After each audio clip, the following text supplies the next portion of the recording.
सच्चिदानंद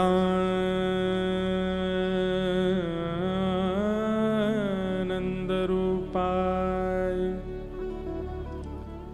विश्वोत्पत्त्यादि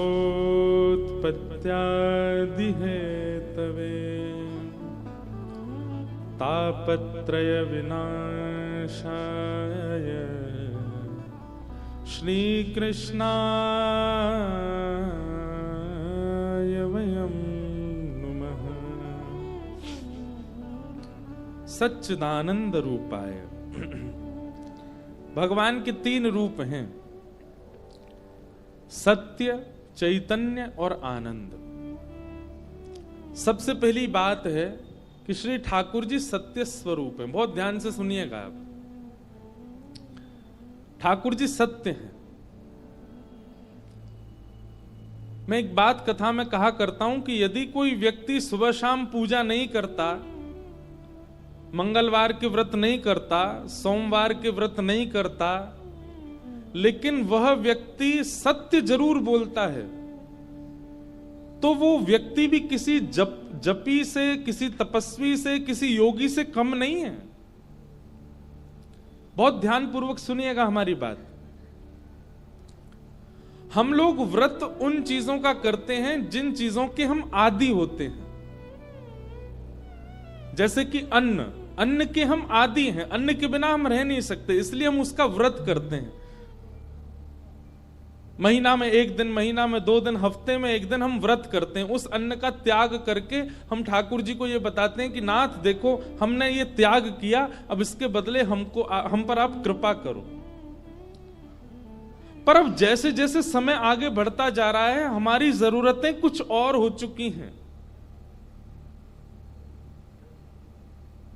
आज अन्न का व्रत करना कोई बड़ी बात नहीं है। हम कथा में कहा करते हैं, व्रत करना है तो मोबाइल का करके दिखाओ। अन्न का व्रत करना बहुत सरल हो चुका है, पर फोन का व्रत करना बहुत कठिन है। अगर आपसे कहा जाए कि भाई आने वाली अब सोमवार को आपको व्रत करना है, लेकिन महादेव को प्रसन्न करने के लिए अन्न नहीं छोड़ना, 1 दिन फोन नहीं चलाना, वो आपके लिए ज्यादा कठिन हो जाएगा। अन्न को आप त्याग सकते हो। ये अन्न का व्रत तो उस समय प्रारंभ हुआ था जब हमारा सर्वस्व अन्न ही था, जब सब कुछ नहीं था, केवल अन्न से ही हमारा गुजर बसर होता था। इसलिए अपने व्रतों को परिवर्तित कीजिए। जरूरी नहीं है कि आप अन्न का ही व्रत करो। आप महादेव के पास जाकर के महादेव से प्रणाम करके कहो, हे महादेव, आने वाले इतने सोमवार तक, अब देखो श्रावण तो चला गया, पर अब आगामी अगले वर्ष का जो श्रावण आए, हमारे कहे से एक काम कीजिएगा, जितने सोमवार श्रावण में आते हैं, सारे सोमवारों में अपनी बुरी आदतों का व्रत कीजिए। हर सोमवार को ये नियम ले लीजिए, सोमवार हम क्रोध ही नहीं करेंगे, हमारा व्रत रहता है भाई, क्रोध नहीं आएगा चाहे कोई कितना ही बुरा करे। आप विश्वास माने, अन्न के व्रत से ज्यादा प्रभावशाली व्रत आपका माना जाएगा। और एक बार को हो सकता है कि अन्न के व्रत से भगवत प्रसन्नता नहीं हो, लेकिन क्रोध का व्रत करोगे तो श्री महादेव निश्चित प्रसन्न होंगे। क्रोध का व्रत और लोभ का व्रत, काम का व्रत, ऐसे ही सत्य व्रत, मैं सत्य ही बोलूंगा चाहे कुछ हो जाए, यह भी एक व्रत है, यह भी एक अनुष्ठान है। और इस व्रत अनुष्ठान का फल अन्न के व्रत से कई गुना ज्यादा है। जो सत्य व्रत नहीं कर पाते, जो क्रोध व्रत नहीं कर पाते, जो कोई और नियम धारण व्रत के नहीं कर पाते, वो अन्न का व्रत करते हैं।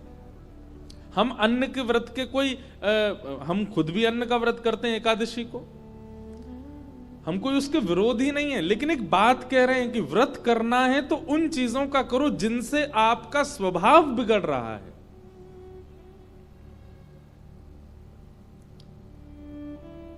व्रत ऐसा करो क्योंकि सत्य भगवान का स्वरूप है। हफ्ते में 1 दिन ऐसा रखिए कि चाहे जो हो जाए, इस दिन असत्य बोलना ही नहीं, मजाक में भी नहीं बोलना। तो आप कहीं ना कहीं हिमालय के तपस्वी के बराबर तप ही कर रहे हो, क्योंकि आप एक दिन पूरा सत्य बोल रहे हो। संसार में हर व्यक्ति झूठ बोलता है, हर दिन बोलता है। व्यास मंच पर हम बैठे हैं, हमसे भी झूठ बोलता है। व्यास मंच पर नहीं बोलता, पर अपने व्यवहार में, अपने परिवार में, अपने मित्रता में, अपने सखी संबंधियों के साथ हमारा भी झूठ हो जाता है। लेकिन कोई एक ऐसा दिन हो, और एक बात याद रखिएगा, आप जिस दिन को चुनेंगे कि उस दिन हमको सत्य ही बोलना है, ठाकुर जी भी परीक्षा उसी दिन करेंगे। ऐसी कोई नीति बनाएंगे कि आपको सत्य बोलना ही पड़ेगा। आप सत्य से बचोगे ही।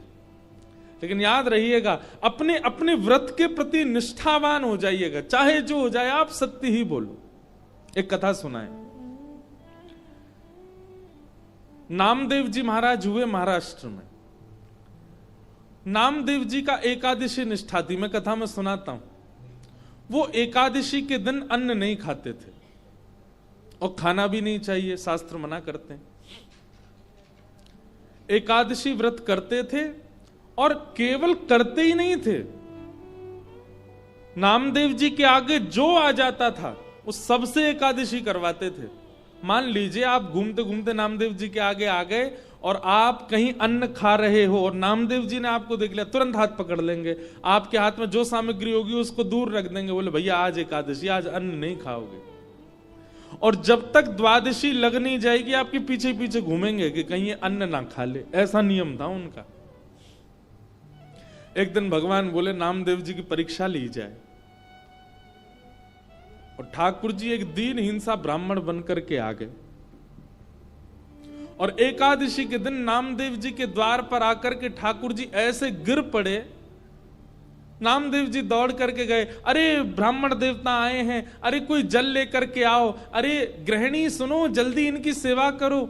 वो ब्राह्मण कहने लगा, अरे भैया नामदेव, मैं बहुत दिन से भूखा हूं, मुझे किसी ने कहा इस नगर में तुम ही वैष्णव हो, कृपा करके मुझे कुछ खिला दो ना, अन्न खिला दो, मुझे बहुत भूख लगी है। नामदेव जी बोले क्षमा करना भगवान, आज तो एकादशी है। अब वो ब्राह्मण कहने लगा, अरे तुमको एकादशी की पड़ी है? मैं पिछले कितने दिनों से अन्न नहीं पाया, मैंने, मेरे प्राण निकलने वाले हैं, इस समय अन्न ही मेरे प्राण हैं, तुम यदि अन्न नहीं खिलाओगे तो मैं मर जाऊंगा। नामदेव जी महाराज बोले, भगवान केला खा लो, सेब खा लो, दूध पी लो, पर अन्न नहीं खिलाऊंगा, आज एकादशी है। और मेरे प्राण निकल गए तो? नामदेव जी बोले, तो फिर बहुत अच्छा है, एकादशी के दिन प्राण निकलेंगे तो वैकुंठ ही जाओगे,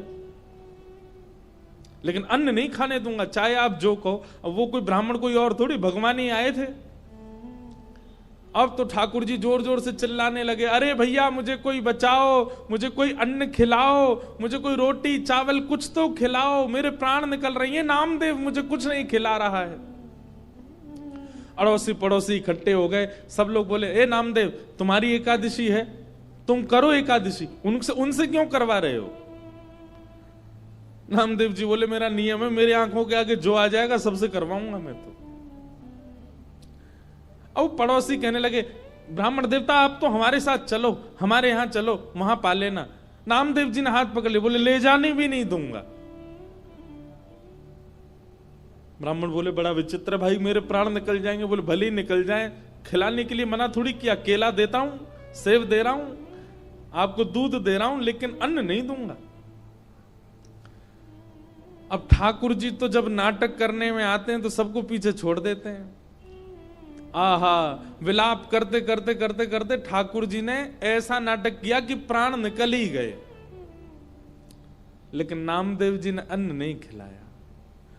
जैसे उस ब्राह्मण के प्राण निकले, नामदेव जी महाराज नेत्रों से अविरल अश्रुधार गिरने लगी। सब लोग नामदेव पे चिल्लाने लगे, अरे ऐसी कैसी एकादशी तेरी कि तेरे द्वार पर आकर के एक ब्राह्मण ने अपने दम तोड़ दिए, ये एकादशी का व्रत मिला तुझे? नामदेव जी बोले, भैया मेरी निष्ठा की वजह से ब्राह्मण के प्राण गए हैं, इसलिए मैं अपने आप को दंड स्वयं दूंगा। एक चिता बनाई, चिता में उस ब्राह्मण का शव पधरा दिया, और स्वयं भी उस चिता में बैठ गए, अपनी पत्नी को भी बिठाया, अपने पूरे परिवार को बिठा लिया। बोले हम सब इनके साथ अपने देह का त्याग कर देंगे।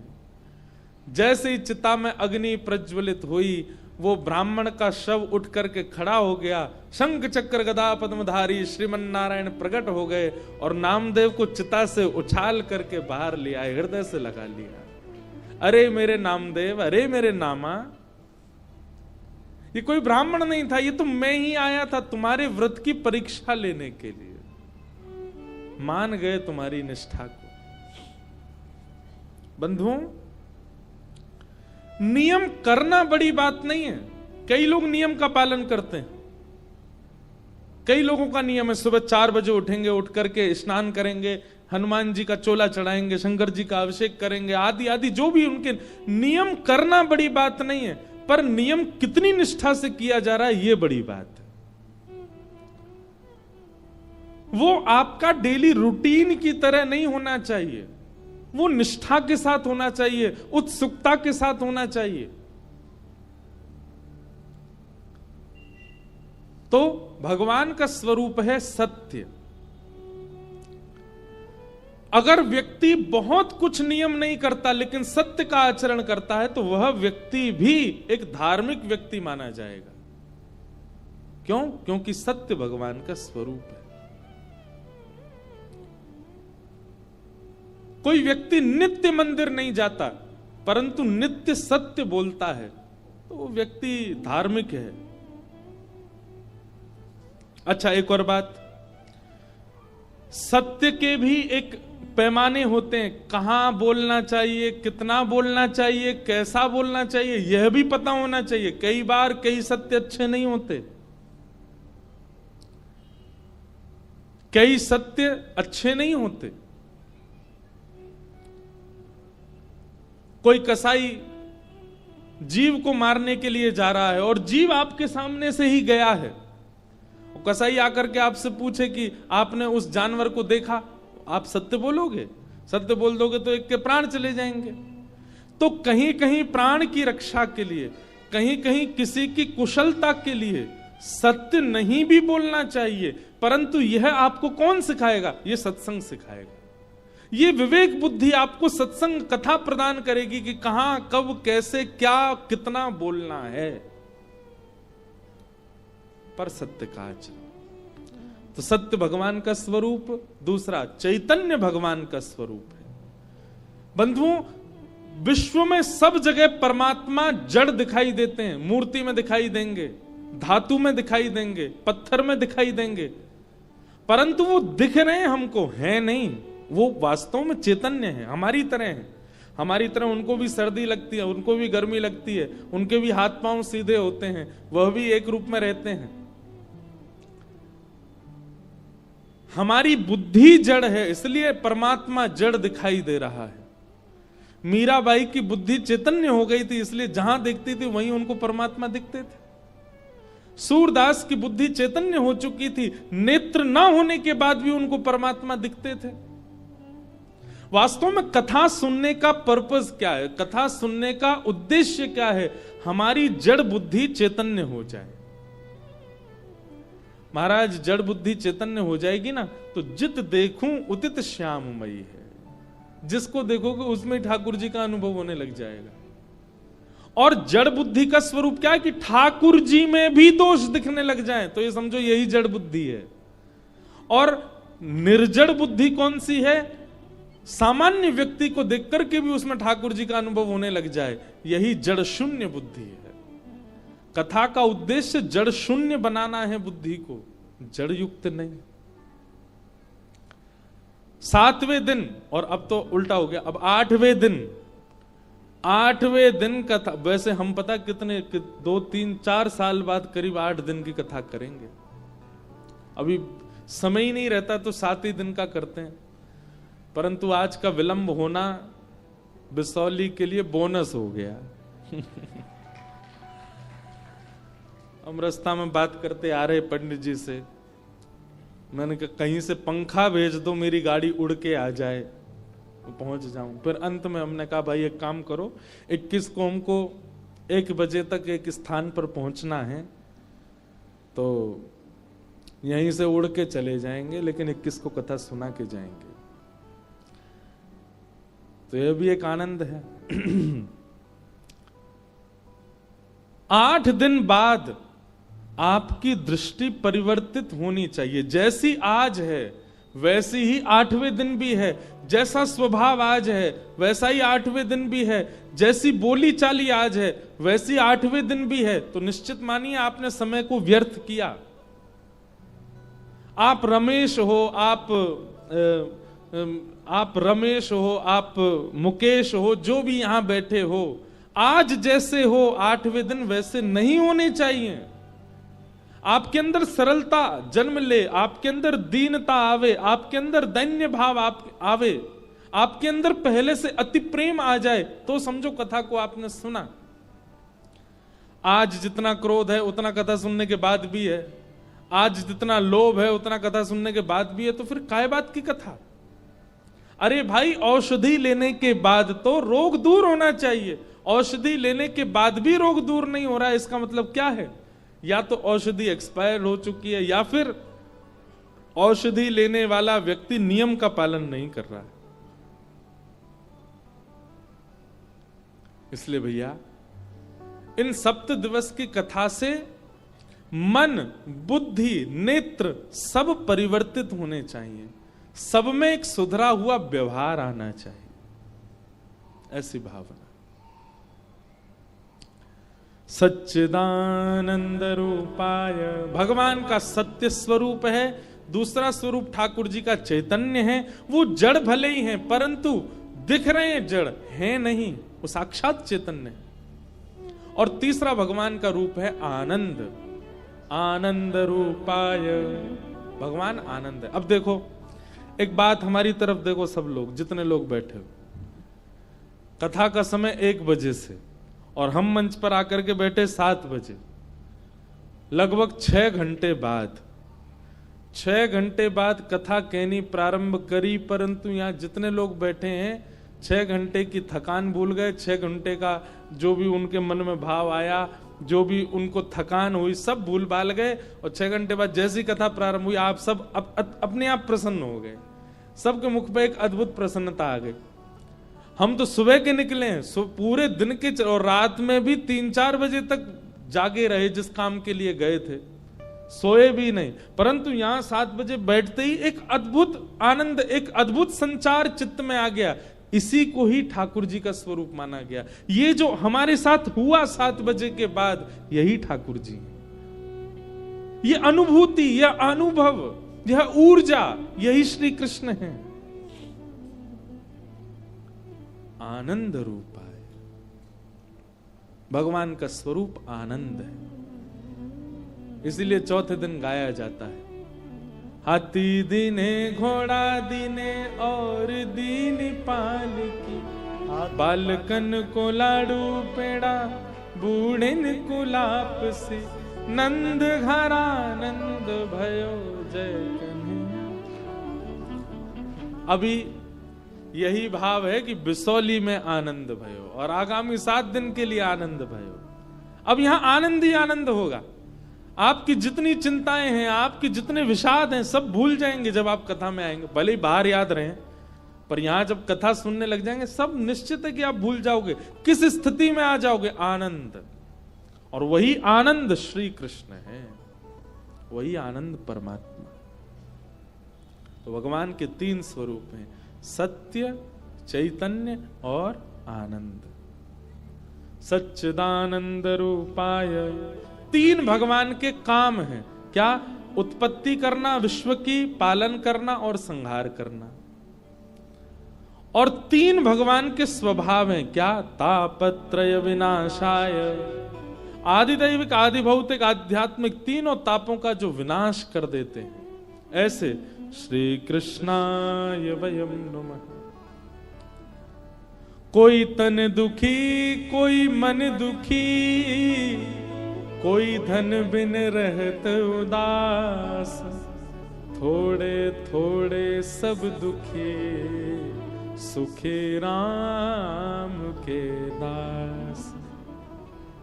कोई तन से परेशान है, बीमारियां लगी हैं, कोई धन से परेशान है कि धन ही नहीं है, किसी का तन भी सुखी है, किसी पे धन भी बहुत है, लेकिन वो अपने मन से ही परेशान है। कई लोग आपने देखे बहुत धनवान है, शरीर भी बढ़िया है, फिर भी मुख पे मुस्कान नहीं है उनके, क्यों? मन से दुखी है। थोड़े थोड़े सब दुखी है संसार में, केवल एक सुखी है। कौन? सुखी राम के दास, सुखी कृष्ण के दास। जो राम कृष्ण भजते हैं वही सबसे ज्यादा सुखी है, वही सबसे ज्यादा प्रसन्न है।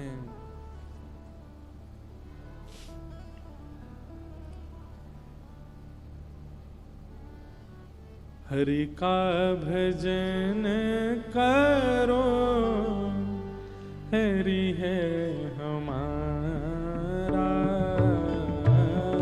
हरि का भजन सब लोग गाओ। हरि है हमारा।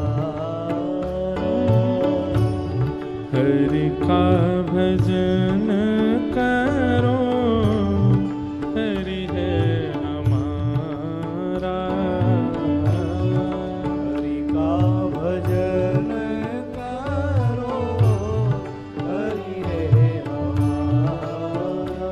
हे हरि नाम लेने वाला, हरि नाम लेने वाला, हरि नाम गाने वाला, हरि नाम लेने वाला, हरि का है प्यारा। हरि का भजन करो, हरि है हमारा। हरि का भजन करो, हरि है करताल बजा के गाओ। श्री राधा रमण लाल की।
गोविंद बोलो हरि गोपाल बोलो, करताल बजा के गाओ। गोविंद बोलो हरि गोपाल बोलो, गोविंद बोलो हरि गोपाल बोलो, श्री राधा रमण हरि गोविंद बोलो, रमण हरि गोविंद बोलो, श्री राधा रमण हरि गोविंद बोलो, रमण हरि गोविंद बोलो, जय गोविंद बोलो हरि गोपाल बोलो, हरि गोविंद बोलो हरि गोपाल बोलो, जय जय गोविंद बोलो हरि गोपाल बोलो, हरि गोविंद बोलो हरि गोपाल बोलो, हरि गोविंद बोलो हरि गोपाल बोलो, जय जय।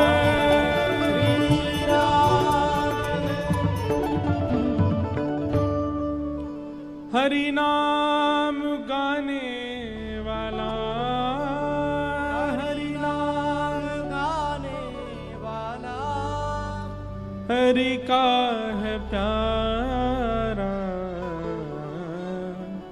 हरि का भजन करो,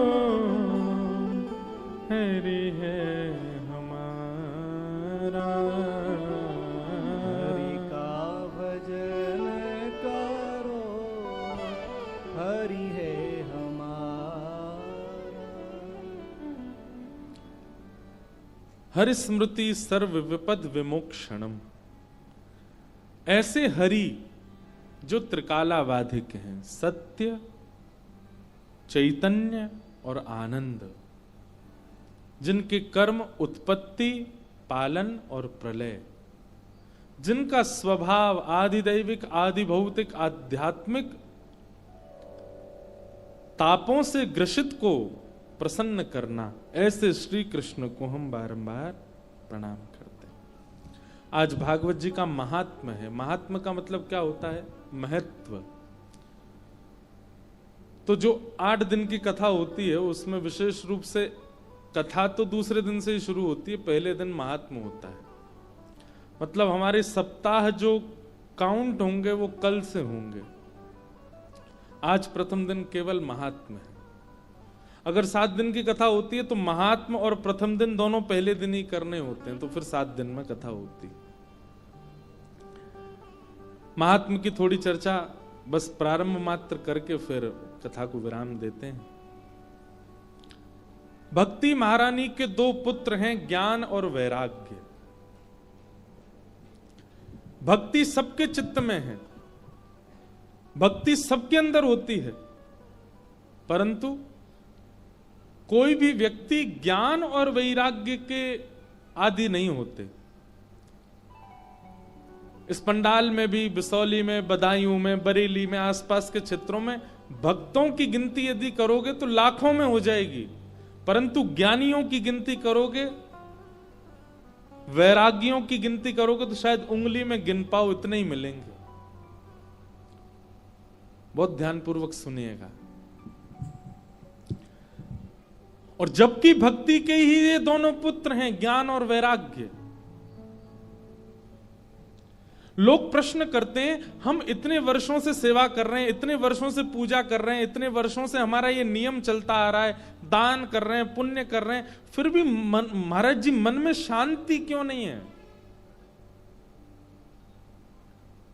आप भक्ति तो कर रहे हो, पर भक्ति के 2 पुत्र ज्ञान और वैराग्य को त्याग रखा है। और जब पुत्र ही नहीं होंगे तो मां प्रसन्न कैसे रह सकती है, या मां प्रसन्न कैसे रख सकती है?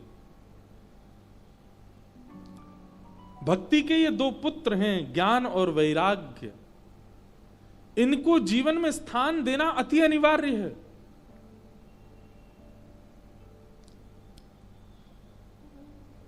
अब रही बात ज्ञान और वैराग्य, मैं कथा में कहा करता हूं, ज्ञान का मतलब बहुत ज्यादा पता होना नहीं होता।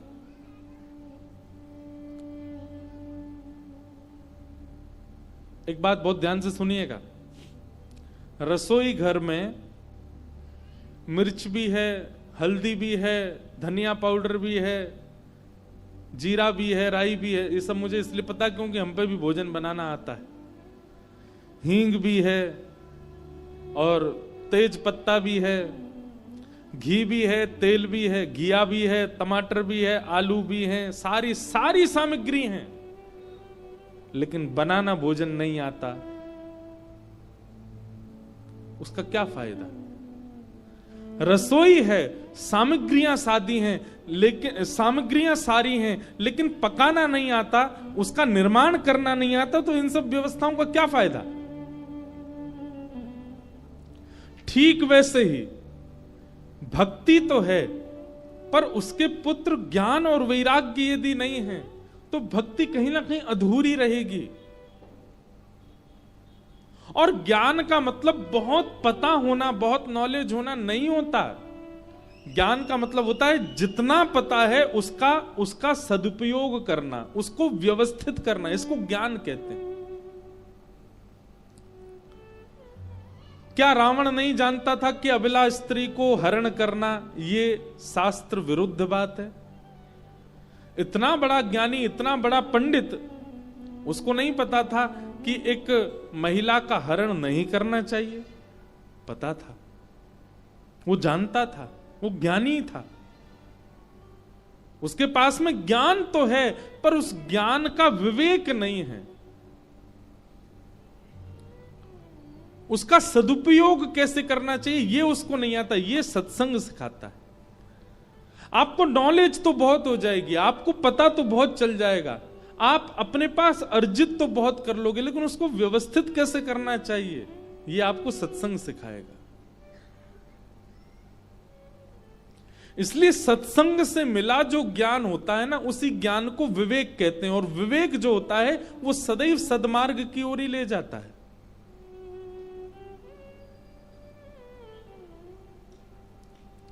इसलिए भक्ति तो हमारे चित्त में है, पर उसके पुत्र ज्ञान को भी लाइए, उसके दूसरे पुत्र वैराग्य को। अब वैराग्य का मतलब क्या है? वैराग्य का मतलब बिसौली छोड़ दो, बदायूं छोड़ दो, यहां से छोड़ छाड़ के अपने बोरिया बिस्तर सब बांध करके पत्नी बच्चे परिवार सब छोड़ दो, हरिद्वार चले जाओ, हिमालय पे चले जाओ, वृंदावन चले जाओ, ये वैराग्य है? नहीं, ये वैराग्य नहीं है। वैराग्य का मतलब शरीर से सबका त्याग करना नहीं होता है। अपनी उपस्थिति को अनुपस्थिति बना देना वैराग्य नहीं होता है। वैराग्य का मतलब होता है भले ही देह से आप वहां उपस्थित हो, पर मन आपका उससे विचलित नहीं होता। इसको वैराग्य कहते हैं।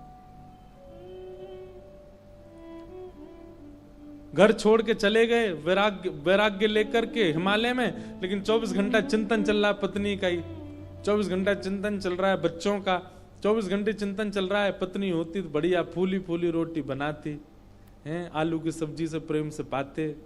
अब यहाँ वैराग्य लेकर के हिमालय पे आ गए, भिक्षा मांगनी पड़ती है, किसी किसी दिन तो मिलती भी नहीं है, कुछ भी रूखा सूखा खा के गुजर बसर करना पड़ता है। ऐसा वैराग्य किस काम का? एक बात याद रखिएगा, ग्रह त्याग करके वैराग्य कोई एक दो ही कर पाते हैं। वैराग्य तो घर में रह करके होता है। और वैराग्य का मतलब क्या है? सबके बीच रहते हुए भी, सारे संबंध नियम निभाते हुए भी किसी के प्रति आसक्ति ना रखना, इसको वैराग्य कहते हैं। यह मूल वैराग्य है। सामने वाले को लगता है कि आप बिल्कुल घरेलू हो, आप बिल्कुल संसारी हो, पर केवल आप बाह्य रूप से उसको दिखा रहे हो कि आप संसारी हो, पर मन से आप पूर्ण विरक्त हो। आपके चित्त में किंचित भी संसार के प्रति आसक्ति की भावना नहीं है। इसी को वैराग्य कहते हैं। 56 भोग सामने रखे हैं, वहां से उठ करके नहीं गए आप, बैठे हैं 56 भोग के बीच में ही, लेकिन अपनी जीभ पर पानी नहीं आने दे रहे हैं। इसको वैराग्य कहते हैं।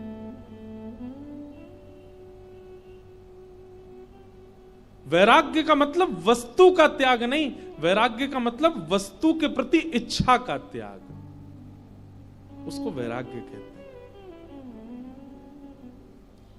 और ये वैराग्य भक्ति के दूसरे पुत्र हैं।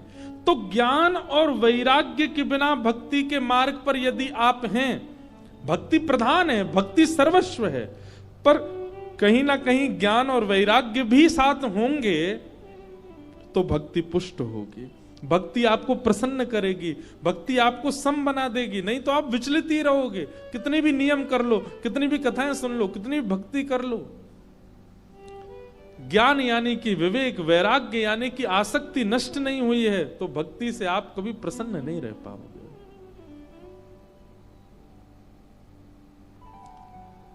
तो भक्ति के दो पुत्र हैं, ज्ञान और वैराग्य। दोनों वृद्ध हो गए थे। तब भक्ति महारानी ने नारद जी से कहा कि मेरे पुत्रों की युवावस्था के लिए कुछ उपाय करो। ये दोनों वृद्ध हो गए, मैं युवा हूं, ये दोनों वृद्ध हैं। तब नारद जी महाराज ने विचार किया कि इनकी वृद्धता का कारण है लोगों में ज्ञान वैराग्य न होना। लोगों में भक्ति है इसलिए भक्ति युवा है, ज्ञान वैराग्य नहीं है इसलिए ज्ञान वैराग्य दोनों वृद्ध हो गए। तो मानव के चित्त में ज्ञान वैराग्य जब उदित होगा तभी ये दोनों की जीर्णता, दोनों की वृद्धावस्था जाएगी। और उसके लिए क्या करना पड़ेगा? तब भ्रमण करते हुए नारद जी महाराज बद्रीनाथ गए और तब वहां सनक सनंदन सनातन सनत कुमारों ने उनको एक अद्भुत यज्ञ के विषय में बताया, जो कि आज से बिसौली में प्रारंभ हुआ है, जिसका नाम है श्रीमद् भागवत सप्ताह कथा ज्ञान यज्ञ, ज्ञान महायज्ञ।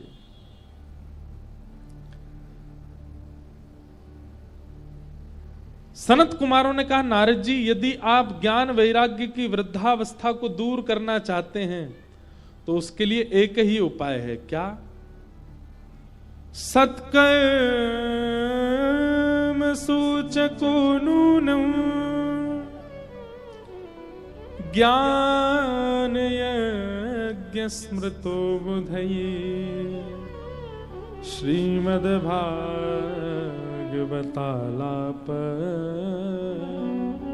सतु गीत सुखादिबे। हे नारद जी,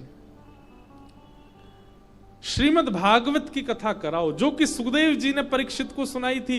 वही सुख और परीक्षित संवाद का एक अनुष्ठान करो, उसी से ज्ञान वैराग्य दोनों युवान होंगे। और सनत कुमारों की बात मान करके नारद जी आए और ऋषिकेश के सुंदर गंगा जी के घाट पर आनंद वन में श्रीमद् भागवत की कथा हुई।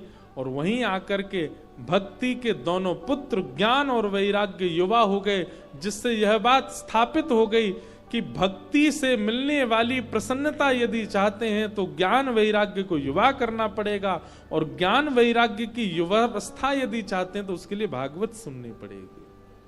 श्रीमद् भागवत ही एकमात्र ऐसा शास्त्र है जो आपके चित्त में ज्ञान और वैराग्य को युवा बना सकता है, ज्ञान और वैराग्य को पुष्ट कर सकता है। भक्ति सुतौ तौ तरणौ गृहीत्वा प्रेमैक रूपा सहसा विरासित श्री कृष्ण गोविंद हरे मुरारे नाथेति नामानि मुहुर्वदन्ते। श्री कृष्ण गोविंद हरे मुरारे, हे नाथ नारायण वासुदेव। इसी कीर्तन को करते करते ज्ञान और वैराग्य दोनों युवा हो गए और भक्ति महारानी अत्यंत प्रसन्न हो गई। बोलो श्रीमद् भागवत महापुराण की। इस प्रकार भागवत जी के महात्म्य में ज्ञान और वैराग्य की युवावस्था का कारण बताया। फिर दूसरी कथा आती है धुंधुकारी की। आत्मदेव नाम के ब्राह्मण थे, उनके कोई संतान नहीं थी। तब एक संत ने उनको एक फल दिया और कहा अपनी पत्नी को खिलाना, इससे तुम्हारे घर एक संतान होगी। परंतु उनकी पत्नी ने स्वयं फल नहीं खाया, बांझ गैया को खिला दिया और स्वयं चली गई मायके, ऐसा बहाना बना कि मैं तो अब गर्भवती हूं, माँ के यहां रहूंगी, वहीं सेवा कराऊंगी और वहां जब बालक जन्म लेगा तब आऊंगी। और अपनी सहेली के बालक को जिसने 9 महीने बाद जन्म लिया, उसको अपना पुत्र बना करके घर ले आई, सहेली को बहुत पैसा दे दिया। आत्मदेव जी बड़े प्रसन्न हो गए कि मेरे घर पुत्र हुआ। तभी समाचार मिला कि गौशाला में भी गैया ने भी एक मानवों जैसे बालक को जन्म दिया। आत्मदेव जी ने उसका नाम गोकर्ण रखा और अपने पुत्र का नाम पत्नी के कहने पर धुंधुकारी रखा। बंधुओं देखो, एक बात सुनिएंगे, नाम का भी बहुत प्रभाव होता है जीवन पर। प्राचीन काल में हम लोग ब्राह्मण देवताओं से नाम पूछते थे, संतों से, गुरुजनों से बालकों के नाम पूछते थे, या बड़े बुजुर्गों से नाम पूछते थे। आजकल गूगल गुरुजी बताते हैं नाम। बच्चों के नामकरण कौन कर रहे हैं? गूगल जी करते हैं। अब बिसौली का तो नहीं पता, बड़े शहरों में आप चले जाओ, बालक का जन्म होते ही जैसे जो अक्षर आएगा, ए अक्षर आया तो गूगल पे डाल देते हैं boys name from letter A, फिर नाम बताते हैं बहुत सारे। अब जो जनरेशन आ रही है ना, उनका, हम लोगों के, हमसे बड़े लोग जो यहां बैठे हैं, हम लोगों का नामकरण तो आचार्यों ने, ब्राह्मणों ने, संतों ने किया, या हमारे बड़े बुजुर्गों ने किया। पर अब जो जनरेशन आ रही है उनका नामकरण गूगल गुरुजी करते हैं। इसीलिए वो 3 साल के होते ही उनको वही चाहिए, इंटरनेट ही चाहिए, वो अपने गुरुजी के पास ही भागते हैं, फोन ही चाहिए उनको। माँ कितना भी बैठाए, पिताजी कितना भी घुमाए, उससे उस बालक को चैन ही नहीं है। लेकिन फोन खोल के धर दो सामने, खुश हो जाता है, उसको लगा ओहो यही तो मेरे गुरुजी हैं, इन्होंने तो मेरा नामकरण किया था। अब भी बदलाव हो सकता है, चाहे 1 वर्ष प्रतीक्षा करनी पड़े, पर नामकरण अपने बालकों का किसी आचार्य से, गुरु से या ब्राह्मण से ही करवाओ, और नहीं मिले तो फिर अपने घर के बड़े बुजुर्गों से कोई नाम पूछ के रखो। नाम से आप देख रहे हैं पूरा जीवन परिवर्तित होता है। नाम से, नाम पर ही पूरा जीवन चलता है। और केवल जीवन नहीं चलता, आपके जाने के बाद भी नाम ही रह जाएगा संसार में। आपकी 3 पीढ़ियां तक जब हम पितृ बन जाएंगे, हम लोग भी जब चले जाएंगे, तो पिंडदान आदि भी हमारे नाम से ही किया जाएगा। नाम कब तक चलता है? इसलिए भैया, नाम सबसे पहला संस्कार शुद्ध होना चाहिए, नामकरण संस्कार। नाम बहुत अच्छा सा रखो, सोच समझ के रखो, गुरु आचार्यों से पूछ के रखो। हमको लोग मिलने आते हैं, बच्चों को लेके आते हैं, हम पूछते नाम क्या, ऐसा नाम बताते तो हमें भी ये कहां से रखा, गूगल पे मिला था, वहीं से ही समझ आ जाता है ये बालक फोन बहुत चलाएगा, क्योंकि इसके। लेकिन जिसका नामकरण आचार्य करते हैं, जिसका नामकरण गुरुजन करते हैं, वो फिर भविष्य में चल करके गुरुजन, माता पिता और सब श्रेष्ठ जनों का सेवक भी बनता है। ये सब बातें सुनने में थोड़ी हास्यपद लगती हैं, पर इनकी गहराइयों को आप समझ नहीं रहे हैं। ये समझने वाली बात है, ये परिवर्तन करने वाली बात है, आपको करना चाहिए। जो भी ऐसा परिवार यहां कोई बैठा हो जहां अभी संतान आने वाली है, जहां आ चुकी है, वो तो अब कुछ नहीं कर सकते। अब सोचो कि अब नाम बदलवा दें, अब अच्छा, अब तो जो हो गया सो हो गया। लेकिन जिनके यहां अब आने वाले हैं, वो प्रयास करना कि कोई गुरु आचार्य ही नाम रखे। उसका प्रभाव आपको देखने को मिलेगा उस बालक में। हमारा नाम, मुझे अपने नाम के बहुत कम लोग मिलते हैं दुनिया में।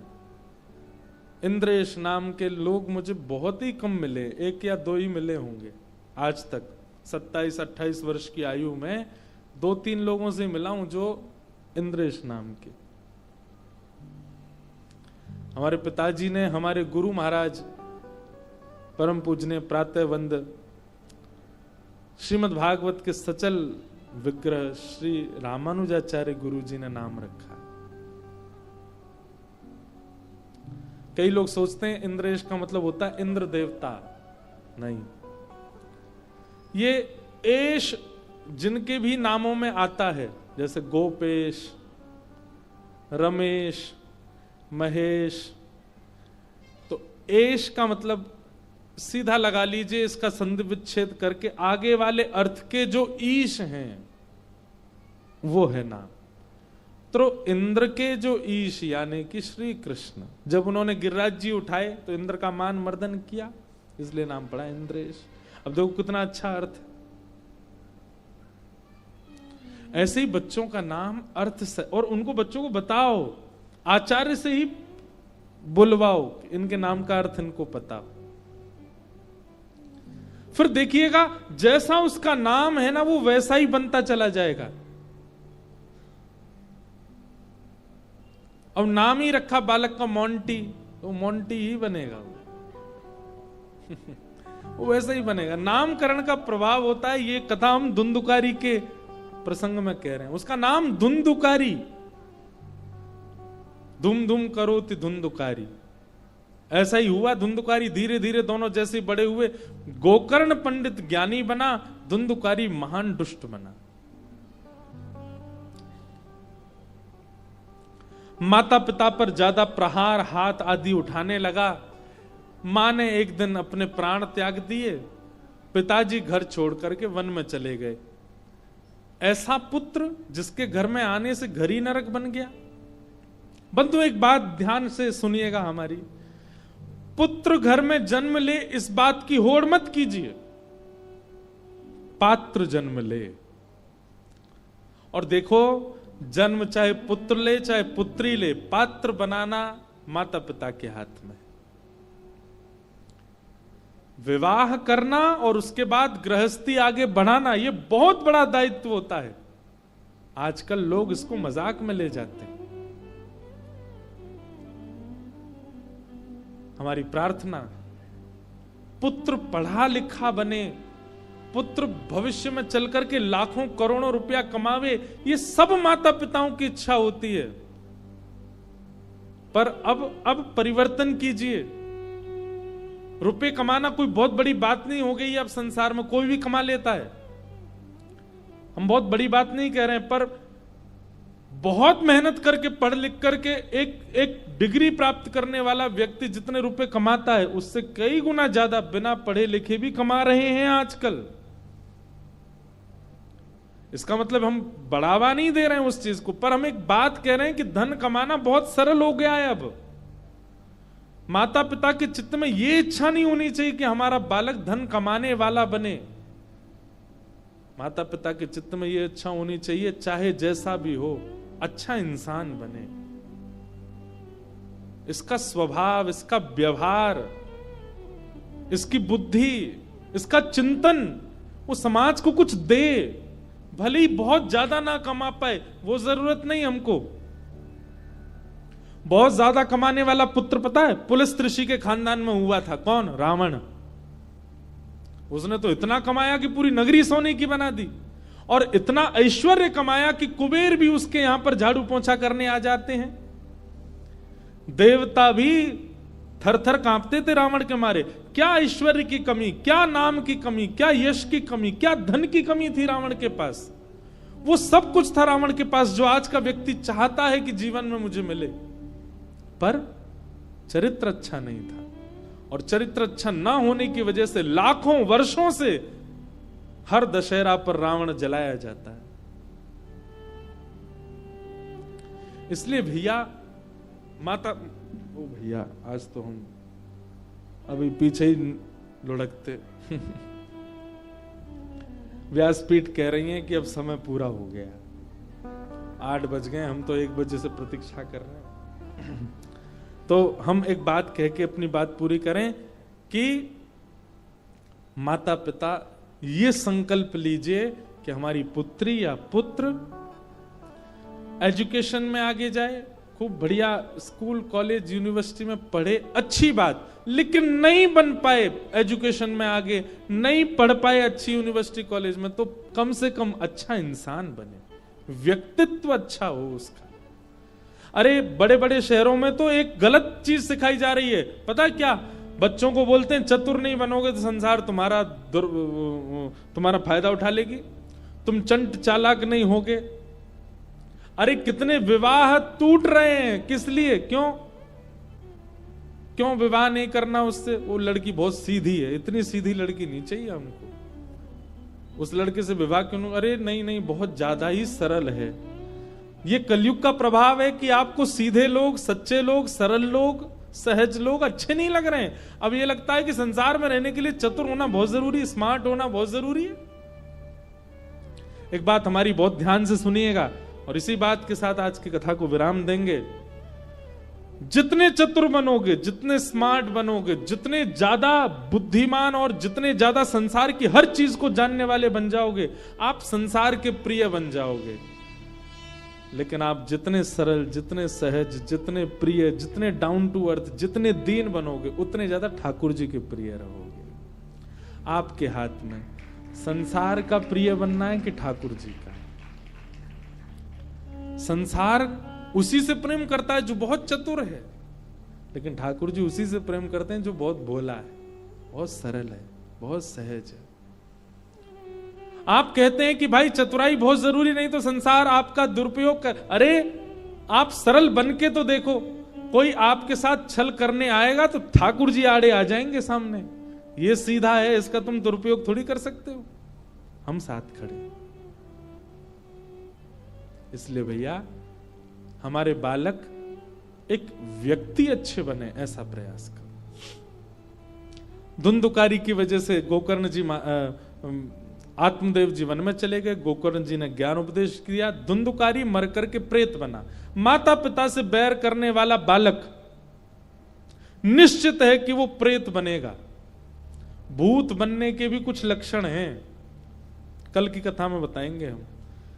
ऐसे कौन कौन से कर्म हैं जिनको करने से व्यक्ति मरने के बाद चाहे लाख कोशिश कर ली हो लेकिन वो भूत ही बनेगा।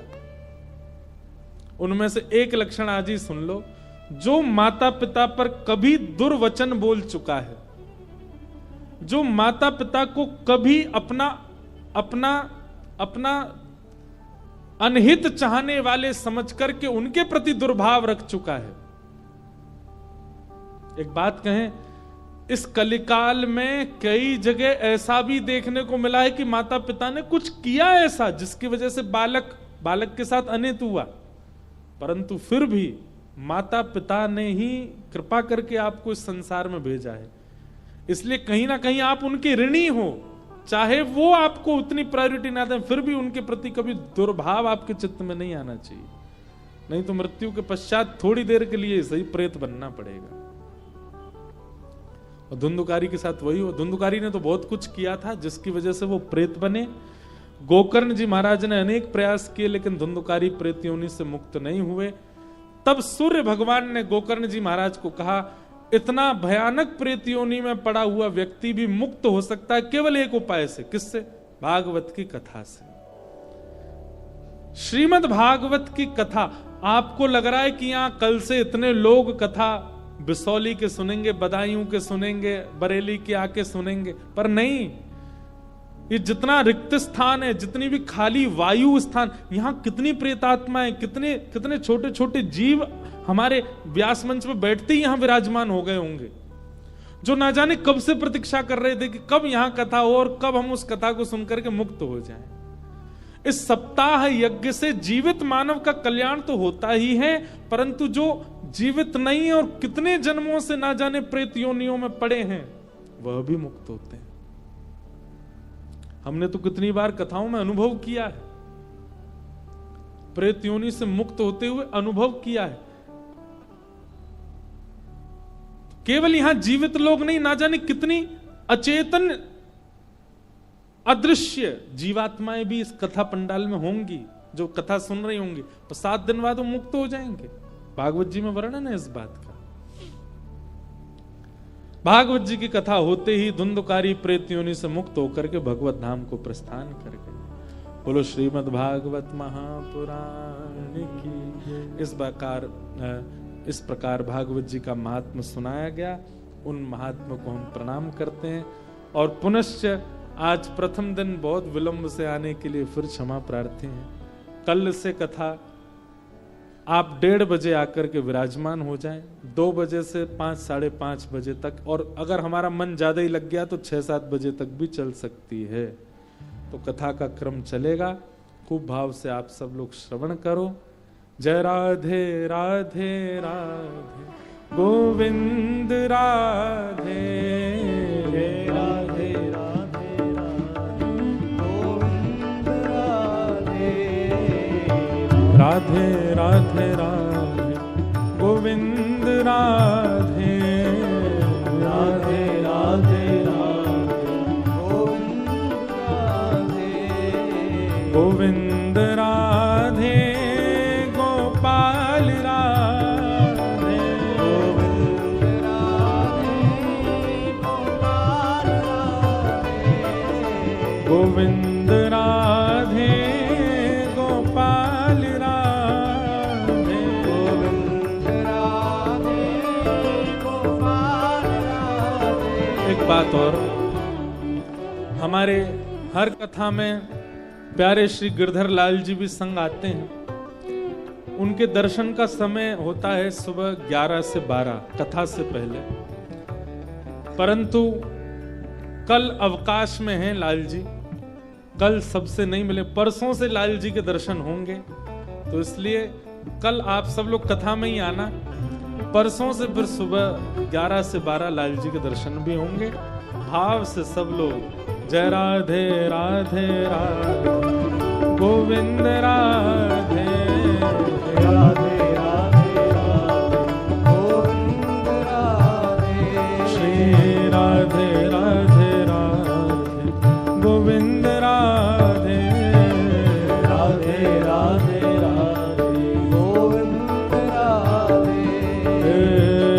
आरतियत पावन पुराण के, आरती पावन पुराण की, धर्म भक्ति विज्ञान काल की, धर्म भक्ति विज्ञान काल की, महापुराण भागवत निर्मल सुख मुख विज्ञान तने कल्प फल परमानंद सुधारस में लीला रस रस निधान की, आरती पावन पुराण की, विषय विलास विमोह विनाशिनी,